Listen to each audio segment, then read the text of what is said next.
Dans le cadre du procès des attentats de Bruxelles du 22 mars 2016, la Cour procède aujourd'hui au témoignage sur les locations des planques de la rue du Driss et de la rue Max Rose à Scarbeck. Hier, ce sont les services de renseignement qui ont été interrogés. Un procès long qui a eu un faux départ, évidemment, avec les box fermées. On s'en souvient, un rebondissement avec des épisodes concernant les fouilles à nu.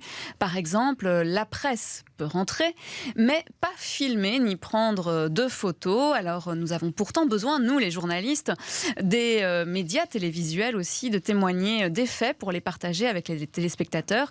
Et c'est là que les dessinateurs de presse interviennent. L'un d'eux nous a rejoints dans ce studio. Bonjour Jonathan de César. Bonjour. Alors vous êtes peintre et dessinateur, vous êtes présent depuis le début sur le procès des attentats. Comment vous vous êtes retrouvé sur ce procès historique ? Mais je suis dessinateur d'audience pour l'agence Belga, donc je fais souvent des cours d'assises. Donc voilà, j'attendais ce procès avec impatience parce que c'est quand même un procès historique. Oui, et voilà. C'est une autre dimension, évidemment, avec ce procès-là. Là, on est dedans.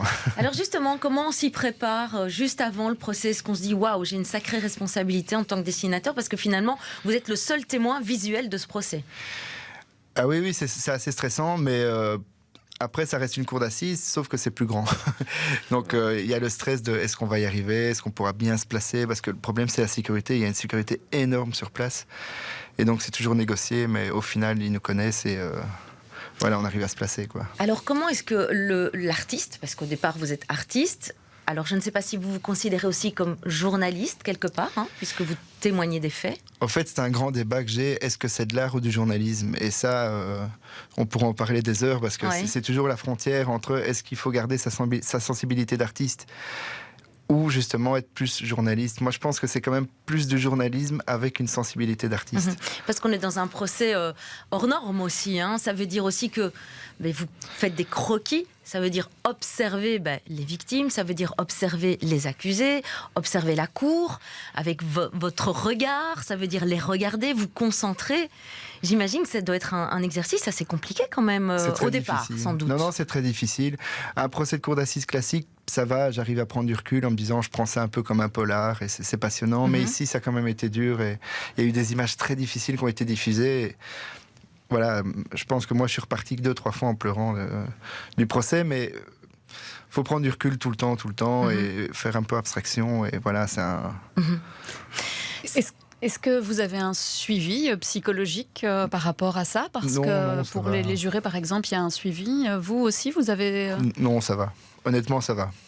Mais si on vous le proposait, si ça faisait partie du cadre, est-ce que c'est quelque chose... Non, j'en ai pas besoin. C'est très difficile sur place, mais c'est marrant parce que c'est tellement un endroit tellement sécurisé que quand on en ressort, c'est comme si on retrouvait une certaine liberté intellectuelle et que tout s'évapore et on part, on reprend la route, on rentre chez soi, on fait autre chose.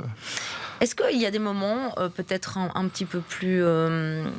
comment dire, des moments où peut-être ça fait peur, peut-être de croiser le regard d'une personne ou d'une autre Mais ça m'est arrivé plusieurs fois de croiser le regard des terroristes parce que...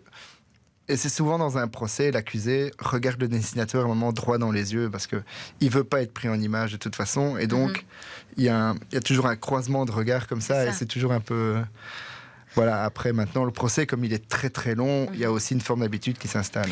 C'est ça, parce que Camille Tanquin, qui est notre collègue journaliste, qui est régulièrement, évidemment, sur le procès et qui revient avec ses reportages, m'expliquait que tout au début du procès, il avait été question peut-être de ne pas pouvoir dessiner justement les accusés, qu'ils avaient refusé, au même titre qu'on ne peut pas filmer, au même titre qu'on ne peut pas faire de photos dans la cour d'audience. Oui, mais ça c'est pas question, parce que le dessin, ça reste une interprétation.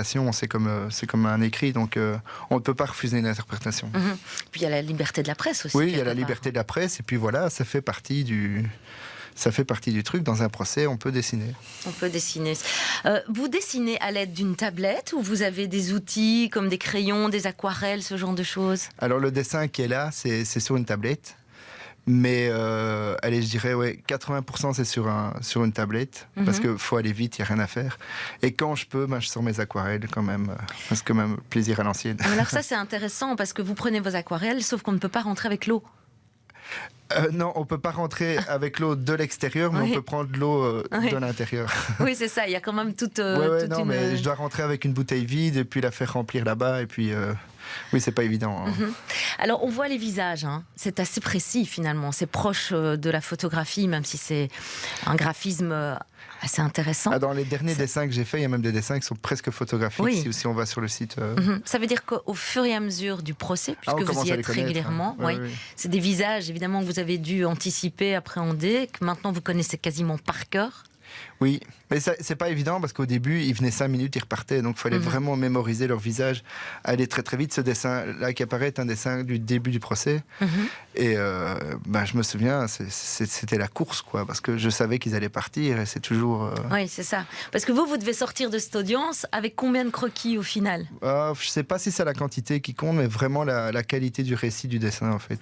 Mais justement, on va en parler du récit, parce que c'est vrai que vous racontez aussi une histoire en tant que témoin de ce procès pour les personnes qui n'ont pas la chance d'y rentrer, d'y pénétrer, les auditeurs, les téléspectateurs, les lecteurs aussi de la presse écrite.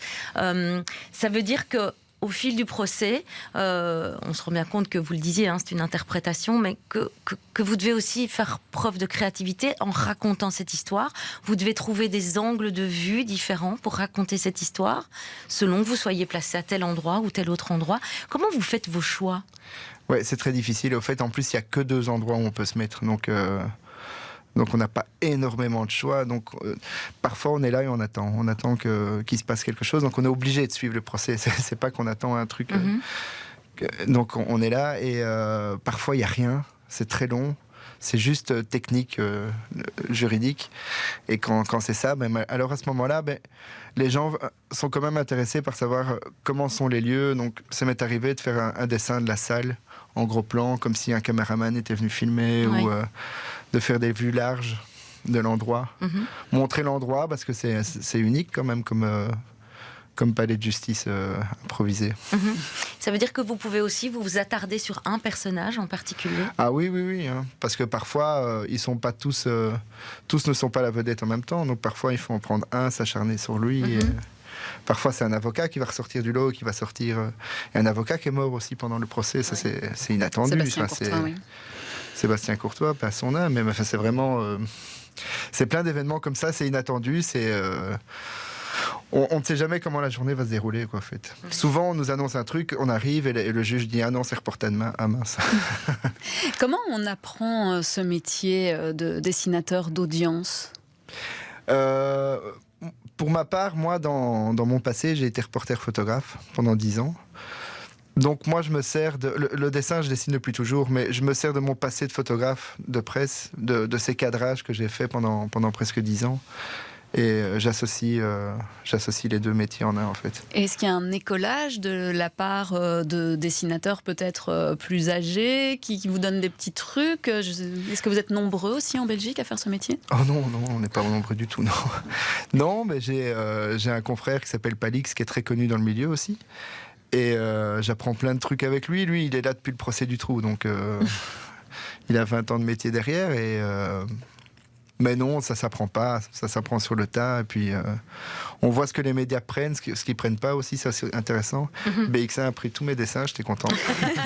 Mais oui, quand je vous ai contacté, vous m'avez dit « Ah ben ça tombe bien, parce que vous utilisez tout le temps mes dessins. » Je dis « Ah ben voilà. » On suit bien le procès, c'est pour ça.